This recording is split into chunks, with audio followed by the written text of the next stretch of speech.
বিয়ের পরে ছেলের কষ্ট। বিয়ের আগে ছেলেটা ছিল সবার আপন, মা বাবার চোখের আলো, সংসারের স্বপ্ন। হাসলে সবাই হাসত, দুঃখে দিত সান্ত্বনা।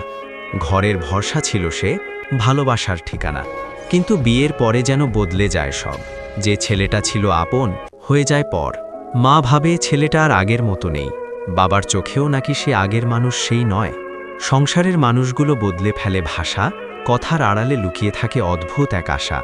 কেউ দেখে না তার কষ্ট, বোঝে না তার মন, সবাই শুধু খোঁজে দোষ, বাড়ায় অভিযোগের রণ। স্ত্রীর দিকে তাকালেই কেউ কেউ হিংসে করে, ভাবেন ছেলেটা নাকি দূরে সরে গেছে ঘর থেকে। কিন্তু কেউ কি বোঝে তার বুকের ভেতরটা? দুই দিক সামলাতে গিয়ে ভেঙে যায় অন্তরটা। একদিকে মা বাবার ভালোবাসা অগাধ, অন্যদিকে নতুন সংসার, নতুন জীবনের স্বাদ। দুই দিক রাখতে গিয়ে সে নীরবে হারায়, নিজের কষ্টগুলো বুকের ভেতরই চাপায়। রাতে যখন সবাই ঘুমোয় শান্ত নীরব ঘরে, ছেলেটা তখন ভাবে কেন এমন হলো পরে। সে তো কারোর বিরুদ্ধে নয়, কারোর বিরুদ্ধে যায় না, তবু কেন সবাই ভাবে সে নাকি আর আগের সেই না। ছেলের জীবনটা তাই নীরব এক যুদ্ধ, হাসির আড়ালে লুকানো থাকে হাজারো দুঃখ। তবু সে চুপ থাকে, কিছুই বলে না, কারণ সে জানে তার কষ্ট কেউ বুঝবে না।